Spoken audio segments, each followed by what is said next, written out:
Good morning, this is your Kelso Report for Tuesday, August 23rd, and I'm your host, Clark Kelso. Our featured case yesterday involved a civil rights action against a public school teacher, and the court held the teacher was protected by qualified immunity against an Establishment Clause claim.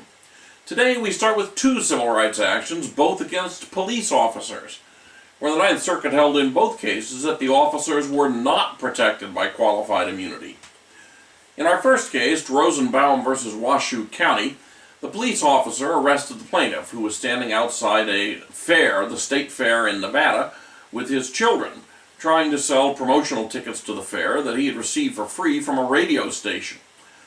He was arrested for abuse, neglect, or endangerment of a child, and obtaining money under false pretenses. After 8 hours in custody, he was released on bail. In fact, he had not violated any statute at all.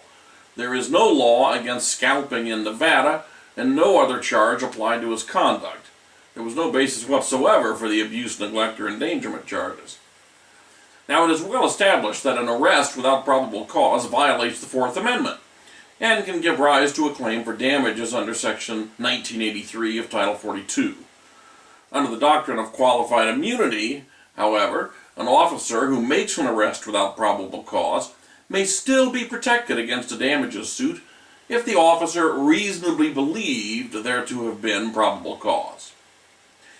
The county conceded that there was no probable cause for the abuse, neglect, or endangerment claim, but the county's enterprising lawyers found an old statute that prohibited, quote, collecting for benefit without authority, close quote, and they argued that this statute could form the basis for the plaintiff's arrest.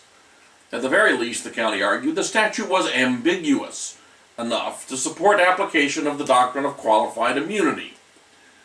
The district court agreed and held that the defendant was protected by qualified immunity. But on appeal, the Ninth Circuit disagreed and rejected the county's argument, noting that the statute had never been cited by any court and apparently had never been enforced in the state. It was not a statute that any reasonable officer in Nevada would even have had knowledge of. Thus, the Ninth Circuit concluded that all reasonably competent officers would have agreed that the plaintiff was not committing a crime at the time he was arrested. And in these circumstances, qualified immunity did not apply, and the Ninth Circuit remanded for further proceedings. Our second case, Torres v. City of Madera, involved truly tragic circumstances where a police officer in 2002, responding to a call of loud music, ended up shooting and killing a man who was handcuffed in the back seat of a patrol car. The officer apparently believed that she had pulled her taser stun gun from its holster when in fact she had pulled out her Glock semi-automatic pistol. This was not the first time this officer had pulled out the wrong gun, and on the instruction of her sergeant, she actually practiced every morning pulling out her Glock and her taser to try to lock in her mind and in her reflexes which gun was in which holster. She holstered both on her dominant side, and interestingly, both had a laser, so as she points the gun, both of them look pretty much the same.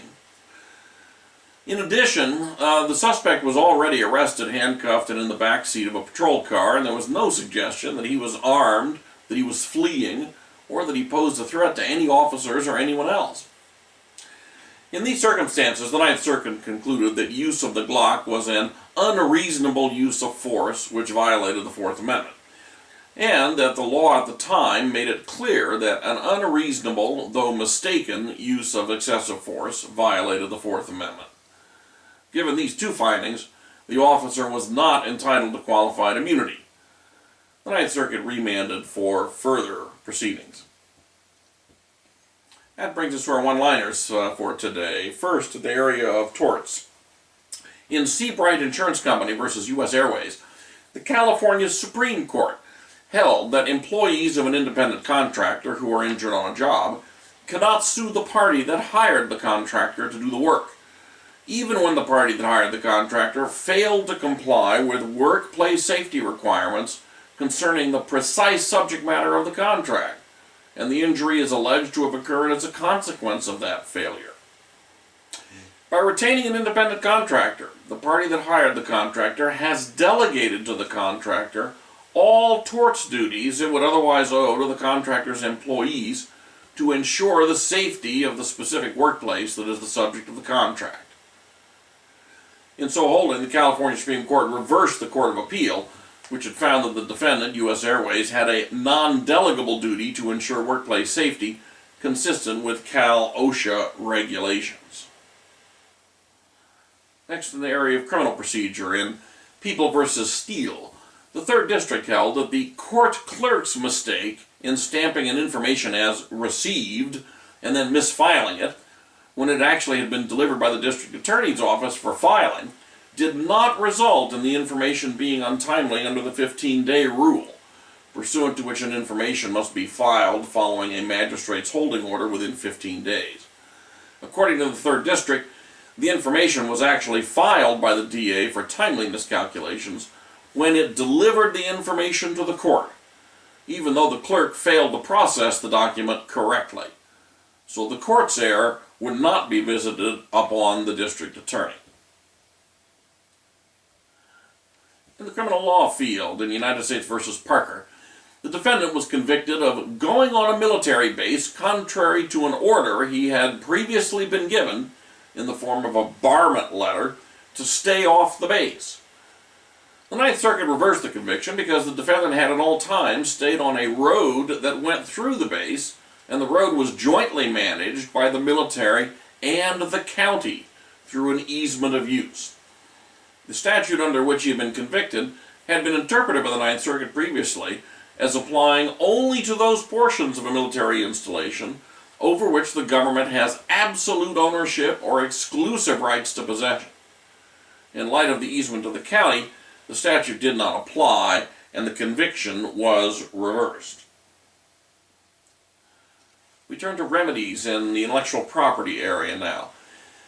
In Flexible Lifeline Systems versus Precision Lift, the Ninth Circuit issued another opinion, holding that it is no longer permissible to presume irreparable harm in a copyright infringement case where the plaintiff seeks a preliminary injunction and shows a likelihood of success on the merits. Now, another panel of the Ninth Circuit had come to the same conclusion only a few weeks ago in Perfect 10 versus Google, where the panel noted that its earlier cases upholding such a presumption had been effectively overruled by the Supreme Court in eBay versus Merck Exchange and a Winter versus Natural Resources Defense Council. The Ninth Circuit yesterday remanded for the District Court to reconsider under the proper legal standard its decision granting the preliminary injunction.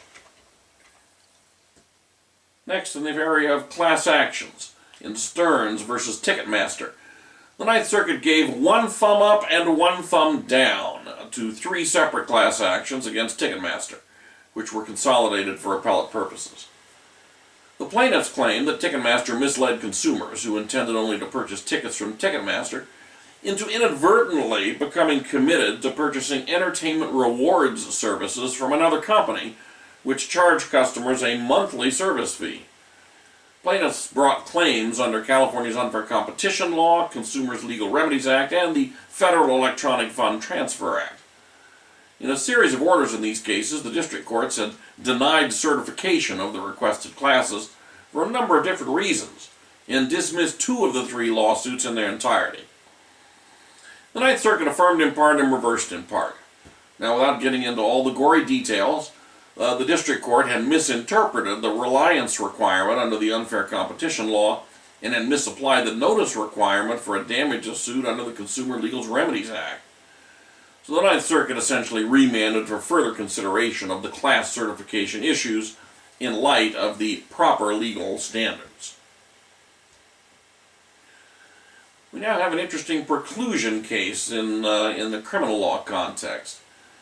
In People v. Burns, the 3rd District held that the trial court erred in permitting an offensive use of collateral estoppel to establish that the defendant had committed aggravated trespassing when that prior factual determination from an earlier trial was still open to direct attack on appeal.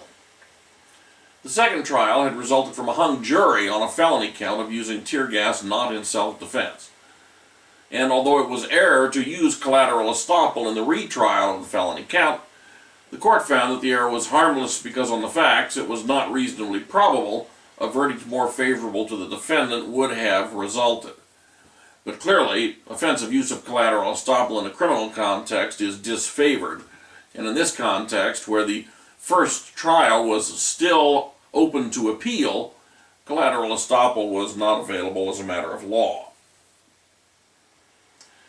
Finally, in the area of civil procedure and limitation of actions, in Vaca versus Wachovia Mortgage Company, the 4th District held that the defendant was not equitably estopped from asserting a 4-year limitation period for fraud when, although the plaintiff did not know the identity of all defendants when the cause of action accrued, the plaintiff discovered their identities at least 1 year before the limitations period expired, but for some reason delayed filing the action until after the limitations period had expired.